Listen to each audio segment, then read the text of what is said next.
The Flash is a student forum for students produced by students. Students make all content decisions, research, write, shoot, and broadcast news stories they deem important to the Eastview community. Stay tuned. What's up, Eastview? I'm Keon. And I'm Mikey, and welcome back to another episode of The Flash. We have a great show for you today. Starting off with an investigative story highlighting Eastview's very own parking lot. And then concluding with a heartwarming story that celebrates differences. You won't want to miss today's show.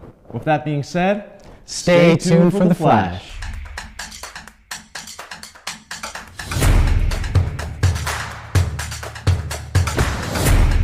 Stay tuned for The Flash. What's wrong, Mikey? Why are you so sad, man? Well, Keon, it just so happens that I've been forced to relocate my car to the loser lot because of renovations in the parking lot. Oh my, that activity center has sure caused a bit of issues within our Eastview community as of late. But I have the same feeling, Mikey. I've been in the loser lot for many years now. And why is it so expensive for a single parking pass? Well, Keon, this is a question that many Eastview students are asking. Luckily, the Flash went out and collected important information from both students and administrators regarding our main parking lot. Here's Mina with the story. 400. Around 400 students pay $120 a semester for these parking passes. But how do students feel about paying to park and overall our parking lot? Honestly, I feel like the implementation of these parking passes can be too strict sometimes. It's way too expensive. You know, we shouldn't be paying that much to park here at Eastview. It's clear there is some curiosity among students about the subject of parking in our parking lots. So I had the opportunity to meet with Eric Hansen, the Director of Secondary Education for District 196. Here's some things that Eric had to say. We know that parking passes are popular, and so there is a demand there. It's exciting to be able to drive to school and have that freedom to be able to do that and not maybe ride the bus. The idea to make it free for everyone, I think the district would want some ability to have some leverage in terms of the sheer volume of people who would want to drive to school. $120 a semester isn't necessarily cheap, so it's fair that students ask some questions. There also has been some debate on whether our parking lots are truly safe. It's very unsafe.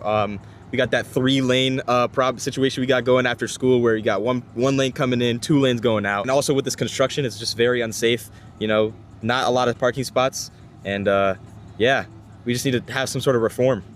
Where does the money even go? I also had the chance to talk to Mr. Habig, the person you go to when you have way too many parking tickets. That money goes to our district office, and from the district office, then they use that money to supplement the upkeep of the parking lots. I believe they are reasonably priced. That it hasn't gone up in price in a long time. As much as we don't like to have to pay to park in order to come to school, students have choices. It seems like students' arguments about parking isn't going to reduce rates anytime soon.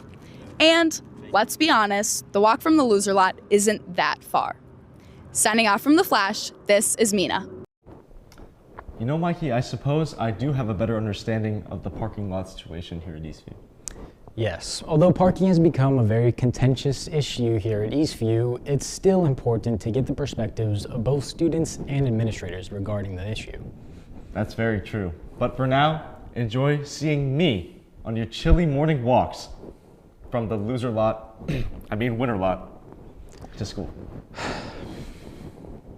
Well, anyways, on a brighter note, April is Autism Awareness Month. That's right, Keon, and The Flash is celebrating with a story that reflects on those with autism and their undeniable impact on our community. Lina has the story. Autism Acceptance Month isn't only about spreading awareness, but celebrating the differences all around us. It impacts people all around the world. Let's dive into how it impacts our Eastview community. Well, it is a month of awareness, and it is an opportunity for application for year-round. I look at it in that autism is more than just a label. It is someone's identity. It's someone's community. It's their lived experiences in which they contribute to society, whether it's at a local or global level.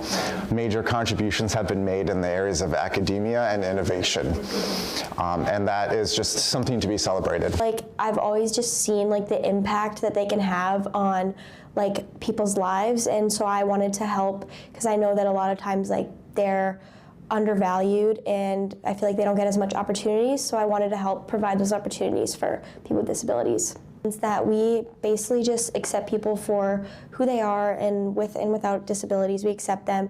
And I think a lot of times, like, people with autism can feel like out of place in like the classroom and things like that. And I think just like realizing that everyone has different gifts and different like unique traits.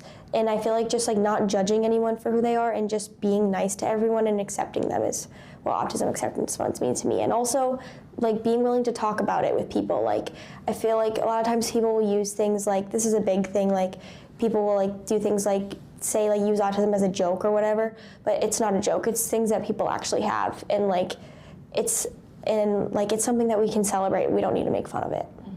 This is Lina signing off from The Flash with the help of Seymour. Thanks again, Lina, for that insightful story. Yes, and while it's the last day of Autism Awareness Month, it's important to show respect to those in our community and embrace our differences. Well, that's all we have for you today, Eastview. Eastview, for seniors, there is T-minus 21 days until graduation. Enjoy this last remainder of time you have here at Eastview. Thanks for watching, and stay tuned for the credits. As high schoolers, we go to school every day, but how many of us are actually learning? To find out, we went around Eastview to figure out, are we really smarter than a 5th grader? Let's go find out. How many Great Lakes are there? 10,000? It's actually 5. Oh. What state is the Grand Canyon in? Arizona. You got it, good job. Now, what is the planet closest to the sun? Mars? No, it is not. It is Mercury. How many planets are in our solar system? It depends on who you talk to. Well, what do you think? What would a 5th grader think? 9. Is that right? I don't know. No. How many legs does a spider have? 8. Thank you very much. What gas do plants absorb from that? Carbon dioxide. You got it, good job. How many seconds are in an hour? No idea. Do you want to make a guess? So 1,200. It is 3,600. How many degrees are in a triangle? 180. You got it. Oh. You got it. Good job. What is the largest state in the United States? Texas? It's Alaska. You were really close. That's the 2nd largest. Oh my God.